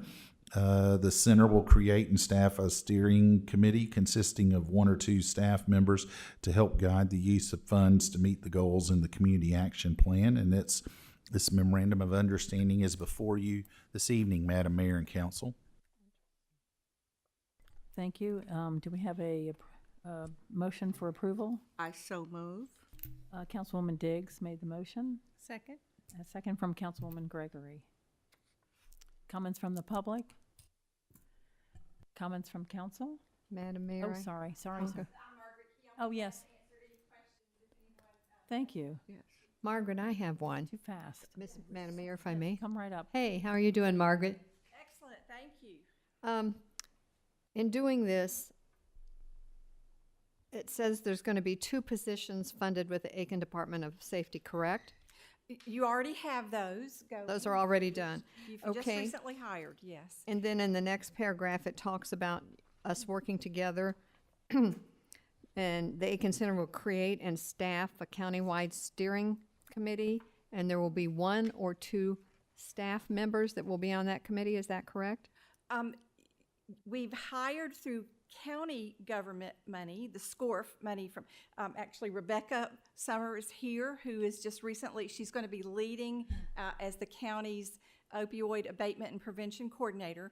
We will have a budget proposal specifically under this MOU yet to be determined that would augment that, and we working, placing peer support specialists, part-time counselor, specifically with Department of Social Services, the Aiken Barnwell Mental Health Center, and working in tandem with your 2 new staff members in public safety. So this is the first step, and depending on more money is coming in, we will work with staff and can come back to you with the specifics of that proposal. So we will get to see your finished proposal or idea at some point. Absolutely, but we're going to go ahead and get that steering committee started in October. Okay, Yes. that explains it. Thank you very much. Absolutely.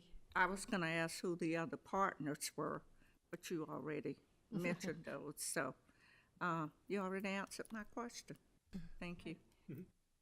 Margaret, I have a question. I asked at our last meeting 2 weeks ago, do we have any idea of how much will be coming initially? I know there will be others coming, but nobody seems to know about the amount of money, it seems like. We have been trying to find out. Yes. Yes. I mean, we just approved we're partnering, council approved at the last meeting with Purdue Pharma. Yes. And the Sacklers settlement, $7.4 billion. Received today notification of another settlement that we can opt in that is from the Secondary Manufacturers National Opioid Settlement. So I know when this started 2 years ago, we were told there were multiple suits that attorneys general around this country were participating in for national settlements, and South Carolina obviously is one of the participants. And the money is very specific on how we can use it. So, Well, wasn't the money that we were looking at about a year ago was $400,000? Was it that? That was the initial Right. allocation the city received from the first settlement, but there's other. Yeah, Right, this there's is different. I'm not multiple- talking about that. I think the important thing, I think from my perspective, is being conservative but very targeted. Right. So that you've got sustainability. It's meant to be an 18-year program. So we do have to turn in, and I say we, the city, we Right. have to turn in this application by October 17th for that fleshed out proposal. the scoreboard will review it this fall, and we can start this partnership January 2nd. So we have to move now, even not knowing what the exact amount of new monies that are coming, but even unless there are things I don't know about in terms of sustainability of the public safety project that's already gotten going, I think we're going to be absolutely fine and moving forward, even without them telling exactly how much more money is coming. Does that? It does. That does. So, Margaret, are you going to have to hire additional staff? Or are you planning to expand? Yeah. So they would be, grant funded. Right.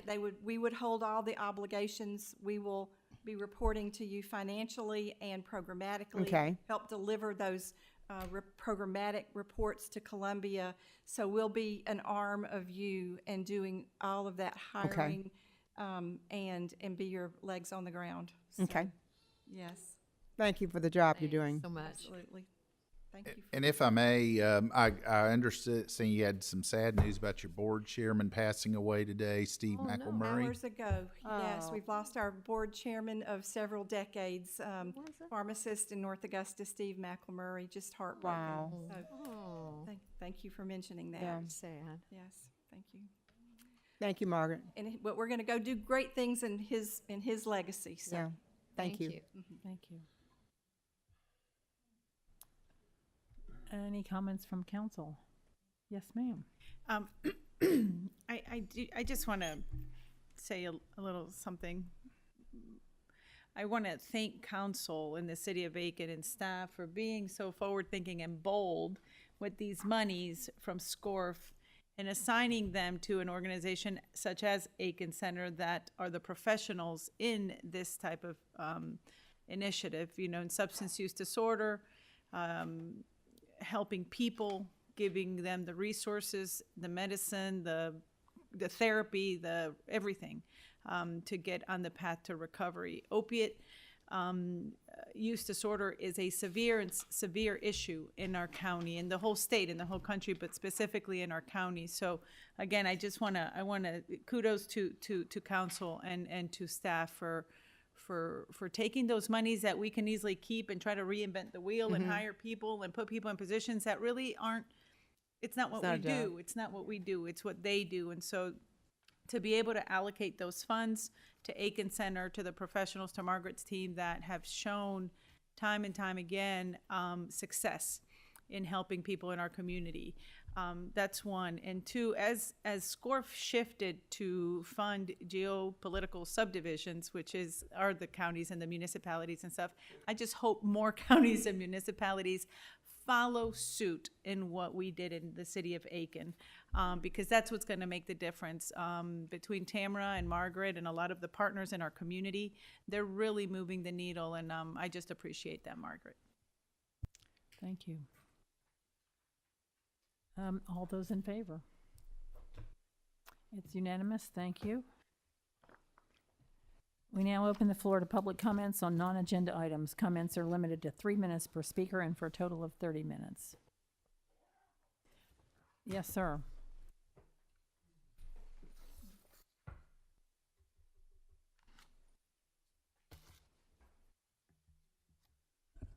Good evening. I'm Don Wesby, Indian Creek Trail, Aiken, South Carolina, co-founder of Umoja Village, 37-year retiree from Savannah Riverside, a business owner. I just want to make a few comments on some things I heard tonight. You, the city, and Belks over here started selling liquor and beer. What would happen? Because I don't think they're licensed for liquor and beer. I can imagine you all have someone you would send out there to shut it down. So, Pacers Run, they're not licensed to have leaking roofs, bust pipes, stuff all over the place. You have anybody you can send out there and take a look at it, or take a look at it yourself? Or do you tell the tenants, go talk to the lawyer? Fellow talked earlier about communication. What communication? If we have communicated to the owners for years and years and years, and we're still seeing this, I don't need to talk to a lawyer. Now, I might get a lawyer to talk to his lawyer, We talked earlier about the paperwork and things changing.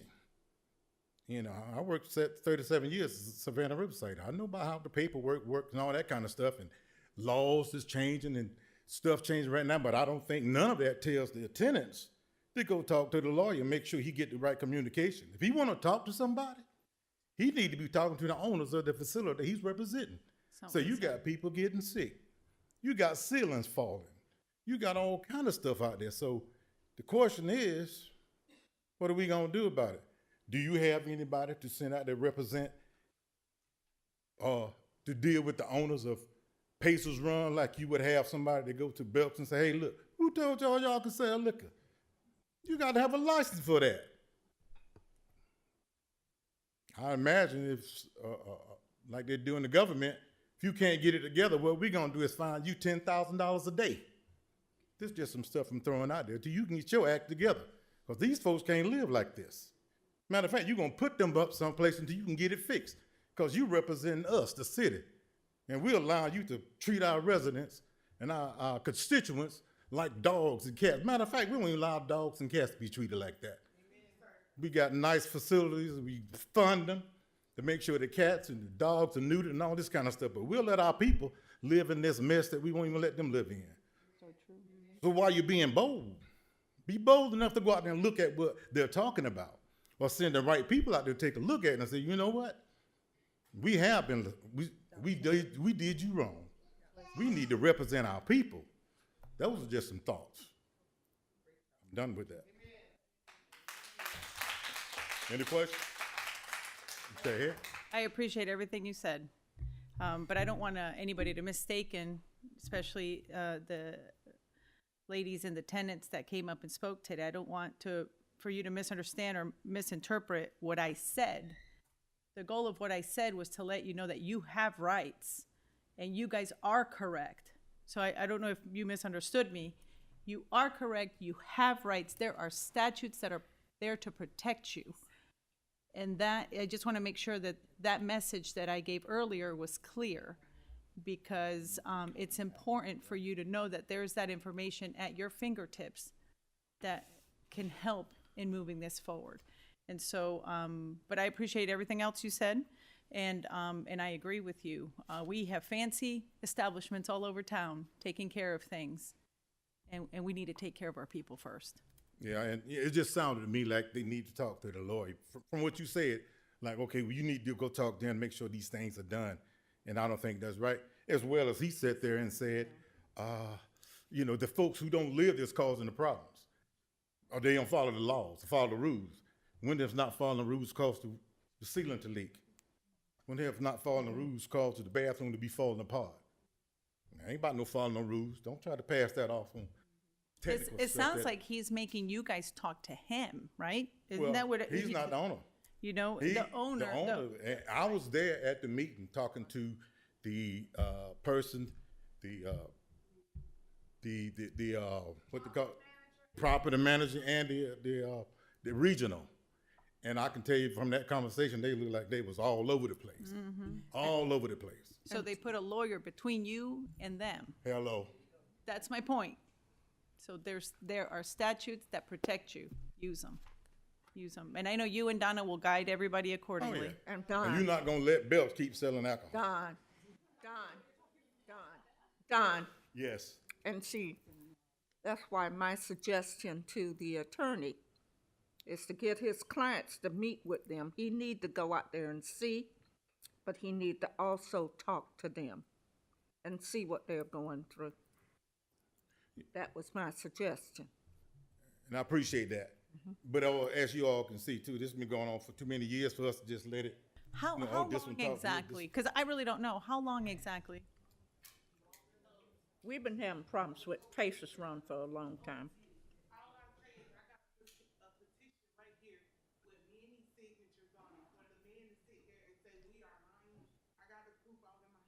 Okay.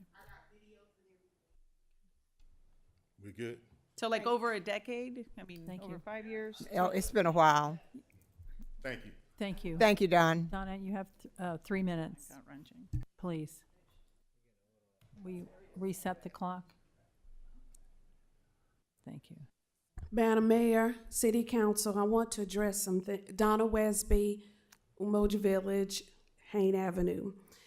I'm glad the gentleman came and spoke because I did not know who he was, and you all said he was open-minded. On Wednesday, July 30th, I sent a 5-page letter that included Mr. Beedenbaugh, City Council ladies, Representative Clyburn, all of the owners, the property managers, about every single issue that has been raised and more by these tenants. What Mr. Attorney McCants said has already been done. And instead of the response being, oh my goodness, thank you so much for making us aware, we should not have citizens living like this, I received a letter threatening that if I come on the property, that law enforcement would be called. Does that sound like we care about our citizens? And then it was very interesting to hear tonight that our city manager contacted the attorney to warn them that we were coming, but I have yet to receive a response to all of these details showing how our citizens are being treated, and they pay money in this city, they pay taxes in this city, they go to our schools in this city, and they live in housing that receives water and, I believe, a business license through the city of Aiken.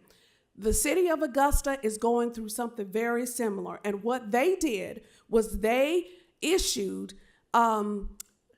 guidance, not guidance, but a ruling to the owners of the blighted property that if you do not fix these issues within a certain period of time, we will revoke your business license, and there perhaps could also be a fine. There are things that can be done, guys. I am so brokenhearted that this becomes an issue that it seems as if, well, it's not in my backyard, so it's no big deal. These individuals have expressed and opened up their hearts, and it is incumbent upon us to act as if these are our children and our grandchildren. Every single issue, and no inspections. When I met with them, my husband and Representative Clyburn, it was even stated by the property manager that she had not done any inspections all year until we got involved. Most of them, many of them, you mentioned reading a lease, they don't even have leases. I could go on and on.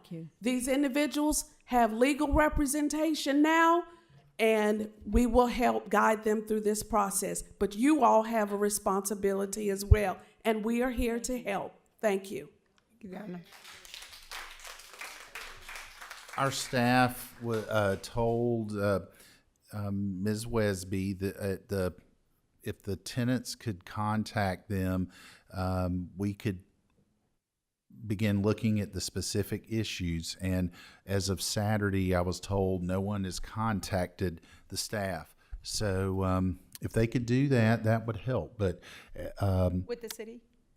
yes, with the property code, no one. If the tenants could please do that, that would be helpful. But this is what needs to be done. If they could contact the property code official, we could have that begin that process. So that's my response. Mr. Howell, he was first. Sorry.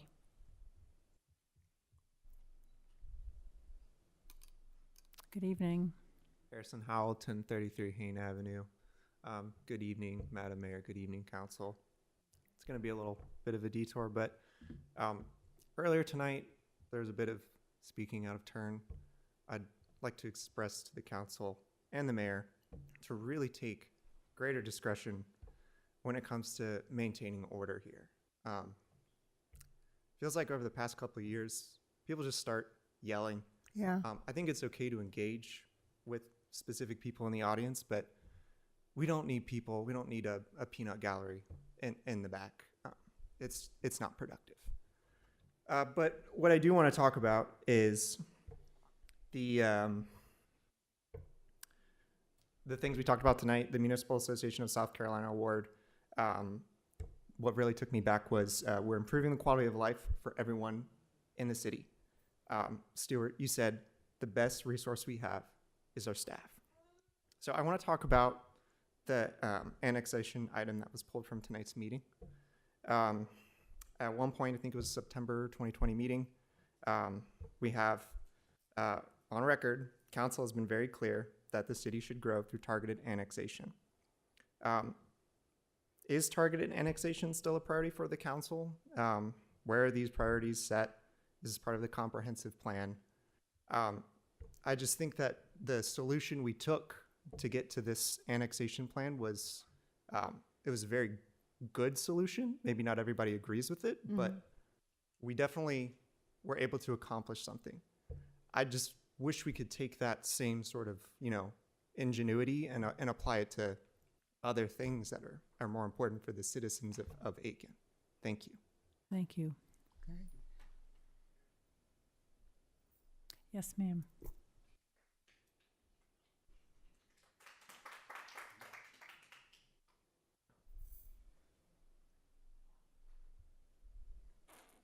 I was so nervous earlier, but I also wanted to include that we do put in work orders, me and a lot of residents. They do not give us copies of our work orders as they should. Also, they do not do inspections. Also, it's a lot of things that's like how he says, he say, she say. Most of everything that the older guy said is not true. We have many tenants that want to speak out, but they have threatened us with evictions. But I'm bold enough to stand here for all of them because they are scared. They don't have nowhere to go. So they are scared. They don't want to speak out. So we just trying to be heard because, like Mr. Westby said, it got to be something. I called code enforcement. Nobody came. But when I pulled the extra strings, that's when they came. But they never looked. They just took word of mouth. He say, she say. But I can see my neighbors. I can see her floor and tub through my floor. It's a hole in my floor. And I have a 1-year-old, a 3-year-old, a 8-year-old, and a 10-year-old. I know it's like settling for less, but I do have a bright future, including wanting to be a lawyer one day. But I'm just doing the best that I can for my children. And I just want somebody to give them a violation or anything so it's something that they can do because it's nothing that they are doing. They come, they don't check for our safety. They check to see if it's clean. They check to see if we don't have any residents that's not on our lease in our house. They don't check for the holes in the roof or the holes in the floor or any of that. They don't ask us how we are doing. They don't come and check on us. They don't do any of that. And like I said, most of them have signed the petition. We do have things going like a neighborhood association. We trying to get all of that together because we deserve to be heard. They're not hearing us. And like I said, work orders are ignored. If it wasn't, y'all could see on the picture, the roof is all the way down. So the proof is there. I just hope somebody come and see for Well, themselves. for our part, the city has offered definitely. Oh, I'm sorry. Definitely make the call. Okay, and tomorrow another morning. thing, she was mentioning the statues and stuff. How do I go about like looking into things like that? Because I am very like researchable. I would like to know. Okay, thank you. And will you state your name again for the record? Sierra Simpkins. Thank you. Yes, sir. Thank you. And Sierra, let me just say that I admire you for your courage, for you wanting to step out and take the lead in spite of not having whatever support base you need to lead that kind of cause. I don't care who a person is, what they do for a living. No one deserves to be treated, and the city is not pleased with anyone in this position. I will tell you that right now, and I think Gail will concur with me. No one deserves this. That's not Aiken. This is not the Aiken we want to be proud of. I'm glad. Thank you. I really appreciate y'all. Yes, ma'am. I feel like it. And Donna, I would like to say, Clark McCants was here for Another meeting earlier before this. He was in a meeting with Salvation Army. He's the chair of the board. And Michael Good was here in a work session with him. And so he was already here. And when I saw him back there, I thought he should stay so he should listen to what they had to say. So don't think Stewart set that up. I saw him and I said, Clark, you need to listen to him because they are coming tonight, because he would have been gone because he just got his leg amputated, as you can see, the last few weeks. Yes, ma'am, And he just Councilwoman. got back from Charleston for a follow-up today. Thank you, So he was Councilwoman. about to go home, but I thought he should stay so he could hear them. I don't know if you missed it, but in his own words, he did say that Mr. Beedenball called him and let him know that the tenants were going to be here. And I know about that conversation too. Yes, ma'am. Thank you. You're welcome. You're welcome. Yes, ma'am, in the red shirt.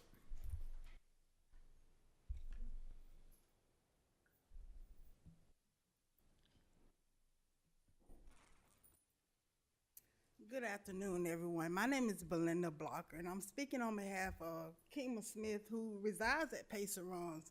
And to be a first-hand witness, she's not just a person that lives in Pacer Runs, she's my daughter-in-law. So her son is my grandson.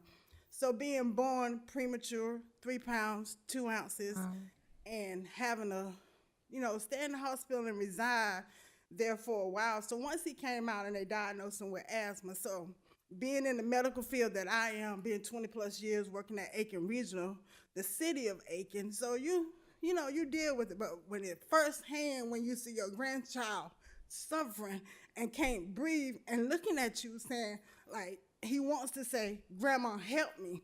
But being in the medical field, I had to set aside the grandma issue and put the professional side in me. So with them being first-time parents, they didn't know what to do as far as a medical issue that he has been hospitalized not once but twice, having to be on a breathing machine, don't know how to deal with it, don't know how to administer the medicine himself. So when she first told me that she had a ceiling leak, I said, well, call the property manager. They did. I documented everything. What we call the regional property manager, left several messages on the phone call, didn't speak to anyone. But when they did come out, they temporarily covered the issue with a board. But you still can see the ceiling upstairs from the other person. You can hear her going in her bathroom. There's a crack in there. So I was like, give them some time. They'll work on it.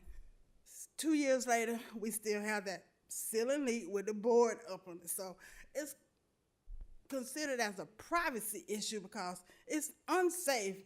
Grandchild can be in the tub, ceiling might cave in, the lady might fall in. So, it is an issue, and I understand exactly what they're going through, and I sympathize with them because the property wants their money when it's time for rent, and she pays on time frequently. No problems asked, no questions.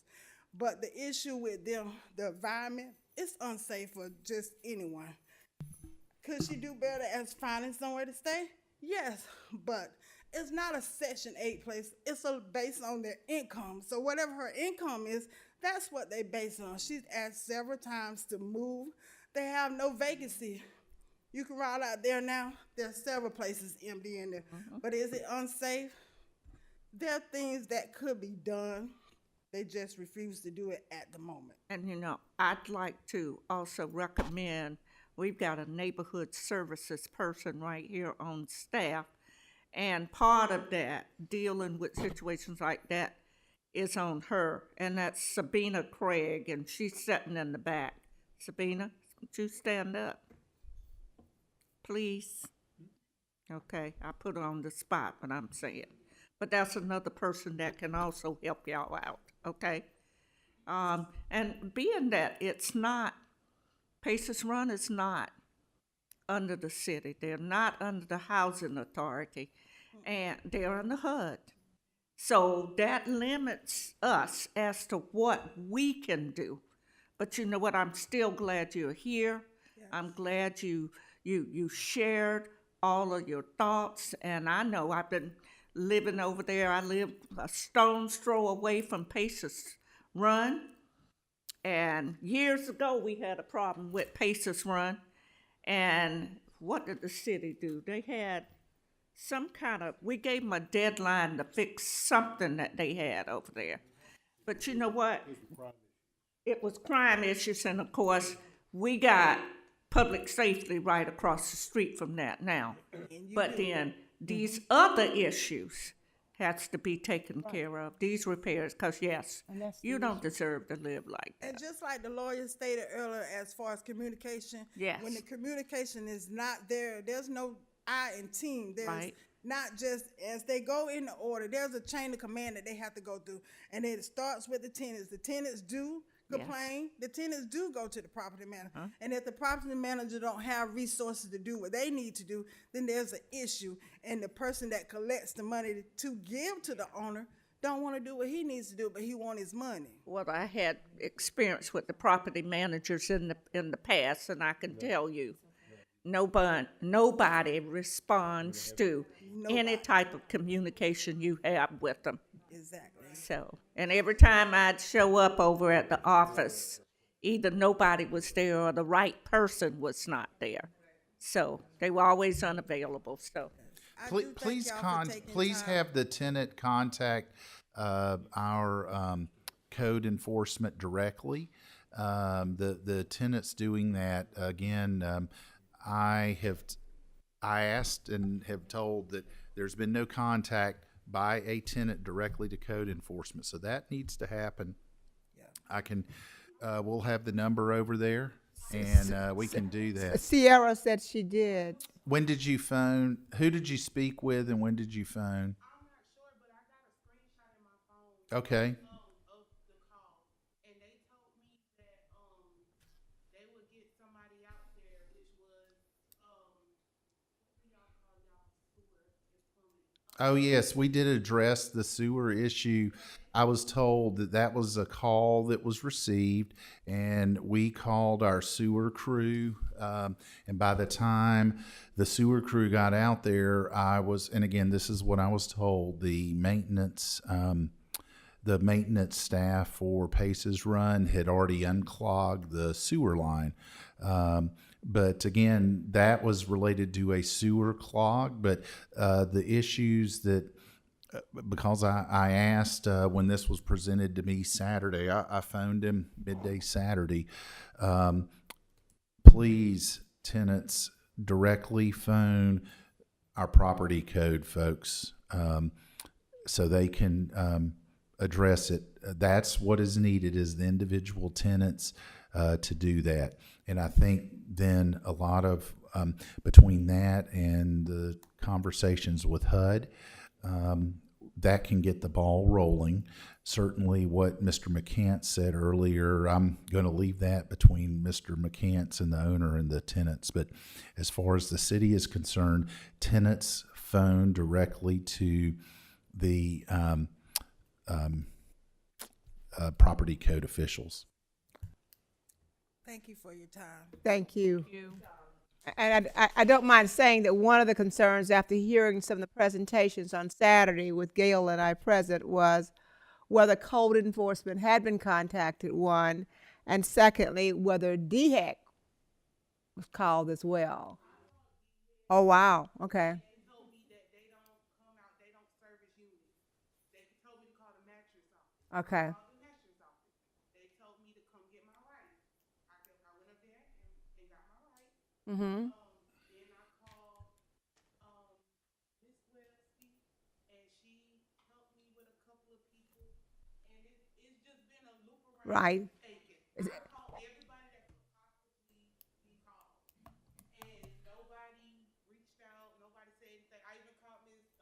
Diggs. Mhm.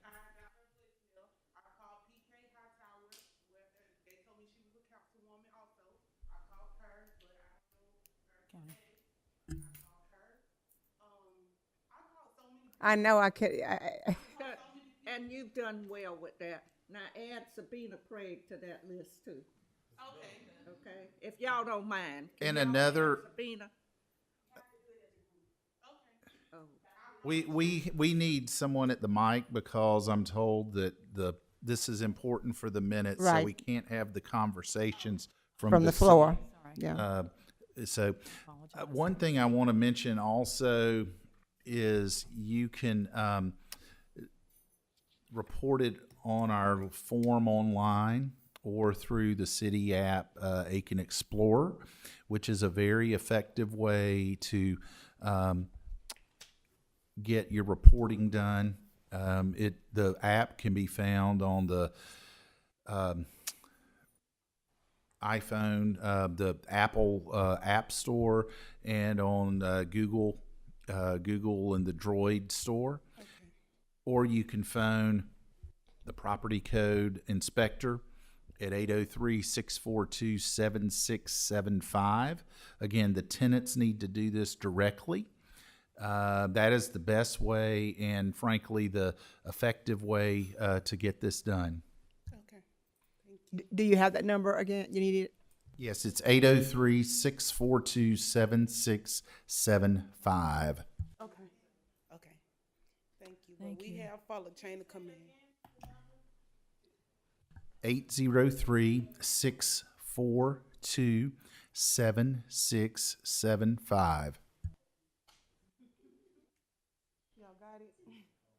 Thank y'all. Thank you. I just have one question. In the event, and I understand what Ms. Gale's saying, that the city really isn't involved. However, we do have a code enforcement division. What would be next steps if they show up to a unit that is unlivable, in terrible conditions, whatever? What is the city's next step from that moment? Gary. The city code has a process. Mm-hmm. And the owners of the complex would be notified of any deficiencies discovered by the code enforcement official. And they would then document that they had provided them with notice of the deficiencies. Okay. They probably give them some period of time in which to correct the deficiencies. Okay. A follow-up inspection should occur. Okay. And then if they still haven't done it, then there are ramifications, penalties for violations and that kind of thing in the code. Thank you so much, Mr. Smith. Yes, so ma'am. Definitely we want to start there. Yeah. So I'm sorry, the 30 minutes is up for the second public speaking period. And thank you all. Thank you all very much. Thank you all for coming. Are there any items from the city manager this evening? Yes, I do want to go back about two things said earlier today. First, I know a speaker commented about city and Section 8. I think the matter that is before that was continued is not classified as subsidized or some sort of housing. It's market rate owner occupied housing on the 66.56 acres off of Toolbeck Road. And I believe the speaker, I can't say there's not Section 8, I just don't know, but the project in question for the 66.56 acres is market rate single family residential, and it's the same developer that has done Deodar Plantation, which is across Toolbeck.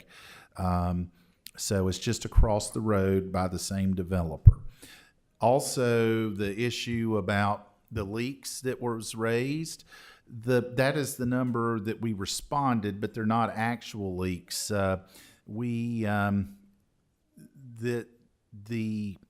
for example, last year We responded to 1,717 that were not actual leaks.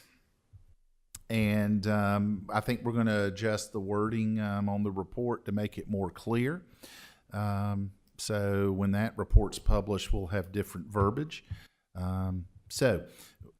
Typically, we're averaging about a repair of 28 leaks per month, which if you average that out over 12 months, that's about 336 leaks. So still a number that is needs to get much lower, but it's not 1,000 plus either. Those are my comments today. Thank you. Thank you.